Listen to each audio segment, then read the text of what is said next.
Hello बच्चों, let's see the question कह रहा है कि कॉलम 1 और कॉलम 2 को मैच करिए। तो कॉलम 1 में बेटा कुछ कुछ चीजें लिखी हुई है, कॉलम 2 में कुछ कुछ चीजें लिखी हुई है, पर आपस में रिलेट करनी चाहिए। जैसे मेरा सबसे पहले बात करूं, अफबाउ प्रिंसिपल है, तो ये क्या कहता है बेटा, electrons are filled in increasing order of energy.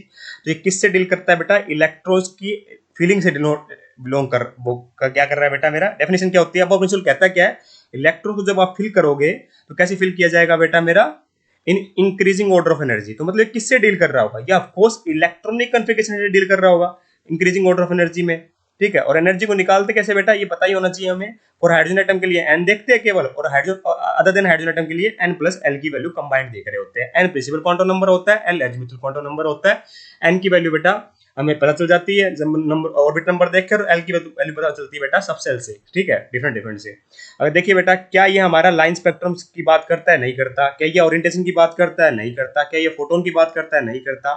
ये तो बेटा मेरा प्लैंक्स लॉ होता है। ठीक है, इलेक्ट्रॉनिक कन्फिगरेशन की बात करता है, तो ए का टी आएगा बेटा। ए का क्या आएगा, टी आएगा। तो ए का टी देख लीजिए कहाँ है, पहले ही ऑप्शन में है और सब में ही नहीं है। ये तो बैठे वैसे ही आउट हो गया। बी की बात करें बेटा, डी ब्रोगली लिखा हुआ है। तो डी ब्रोगली ये प्लैंक, ये हमारा क्या क्या लिखा है, ये प्लैंक लो नहीं होता बेटा, डी ब्रोग, सॉरी मैंने गलती से बोल दिया होगा, प्लैंक्स लो। ये बेटा डी ब्रोगले वेवलेंथ होती है। ये देखिए, डी ब्रोगले वेवलेंथ क्या होती है, lambda is equal to h by m b. M b क्या बेटा, यहाँ पे मोमेंटम है, एम होता है मास ऑफ इलेक्ट्रॉन, बी होता है वेलोसिटी, एच होता है प्लैंक कांस्टेंट। तो ये क्या है बेटा, मेरा डी ब्रोगली वेवलेंथ का एक्सप्रेशन है। तो बी का तो ऐसा आएगा बेटा ना, बी का ऐसा आएगा। एंगुलर मोमेंटम क्या होता है बेटा, मेरा एल होता है। सॉरी, एंगुलर मोमेंटम निकलता कैसे, सॉरी एंगुलर मोमेंटम एल नहीं होता। एंगुलर मोमेंटम डिपेंड करता है एल पे। एल होता है जो मतलब क्वांटम नंबर। ठीक है, तो एंगुलर मोमेंटम की अगर बात करो बेटा, तो ये क्या होता है हमारा, ये होता है बेटा मेरा एंगुलर मोमेंटम लिखा जाता है मेरा, सॉरी मैं कह रहा हूँ, एक तो दो तरीके होते हैं बेटा एंगुलर मोमेंटम निकालने के। एक तो होता है बेटा जो एल पे डिपेंड करता है, under root of l l plus one h by two pi, ये भी एंगुलर मोमेंटम होता है। और एक होता है बेटा मेरा m we r. M we are is equal to N H by two pi. ये मेरा किसने दी थी बेटा, बोर थ्योरी का एक पोस्टुलेट भी है। M we are is equal to M N H by two pi, मतलब angular momentum is integral multiple of N. क्या बेटा, यहाँ पे इंटीजर नंबर होगा एच बाई टू पाई। तो M we are is equal to N H by two pi कौन देता है, किसने दिया बेटा, ये एंगुलर मोमेंटम, ये बोर ने बात आई बेटा। और एम वी आर होता है मेरा एंगुलर मोमेंटम। एक्चुअली अगर ये लिखा होता ना मेरा, तो ये भी सही करेक्ट आंसर होता, पर यहाँ पे लिख नहीं रखा, इसलिए यहाँ पे एम वी आर जो लिखा हुआ है, इसलिए इसी का यू आएगा बेटा। हूंस रूल क्या कहता है बेटा, हूंस रूल ये कहता है इलेक्ट्रॉन्स की जब तक पेयरिंग स्टार्ट नहीं होगी, जब तक हर ऑर्बिटल को इलेक्ट्रॉन ना मिल जाए। ठीक, electrons will not be, the pairing of electrons will not start until unless every orbital get electron. ठीक है, कहने का मतलब क्या होता है, इसको ऐसे समझिए। मान लीजिए मेरे को P4 इलेक्ट्रॉन फिल करने हैं, मुझे पता है कि पी सबसेल के अंदर तीन ऑर्बिटल होते हैं, पहला इलेक्ट्रॉन, ये दूसरा इलेक्ट्रॉन, तीसरा इलेक्ट्रॉन। पेयरिंग अब जाके स्टार्ट होगी, ये चीज नहीं हो सकती बेटा। कैसे, मान लीजिए मैं पहले दोनों इलेक्ट्रॉन यहाँ डाल दूं, दूसरा यहाँ दोनों इलेक्ट्रॉन डाल दूं, ये गलत है बेटा। जब तक पेयरिंग स्टार्ट नहीं कर सकते, जब तक हर ऑर्बिटल को एक इलेक्ट्रॉन ना मिल जाए। तो ये किसकी बात कर रहा होता है बेटा मेरे, ये ओरिएंटेशन ऑफ इलेक्ट्रॉन की बात करता है हुंस रूल ना। किसकी बात करता है बेटा, ओरिएंटेशन की बात करता है कि किस तरीके से इलेक्ट्रॉन की फीलिंग होगी ना।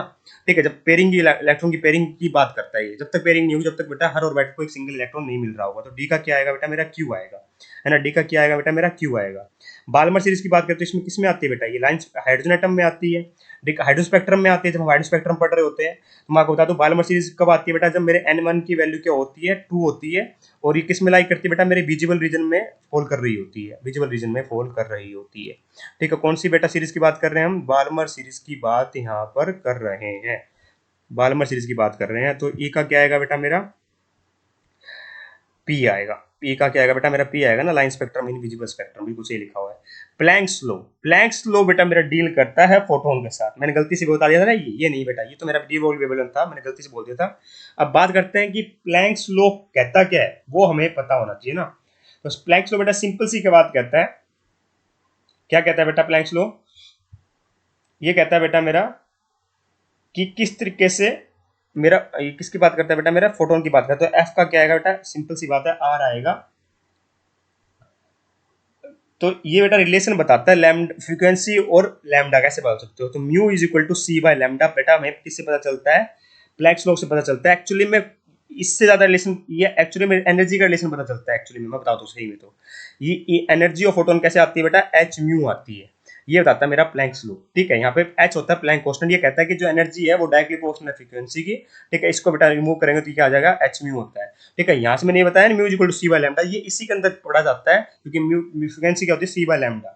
ठीक है, तो एक्चुअली में लॉ तो यही है बेटा कि जो वेवलेंथ होती है एमिटेड रेडिएशन की वो इनवर्सली प्रोपोर्शनल होती है फ्रीक्वेंसी के, और एनर्जी क्या होती है बेटा मेरी एच म्यू होती है, म्यू होता है बेटा मेरा सी बाय लैम्डा। ठीक है, तो ये अपने को ध्यान यहाँ पर रखना था। ठीक है, इस बात की ध्यान रखना। तो ये बेटा मैथमेटिकल दिया था इसने ताकि एक्सप्लेन कर सके spectral energy distribution of radiation emitted by black body.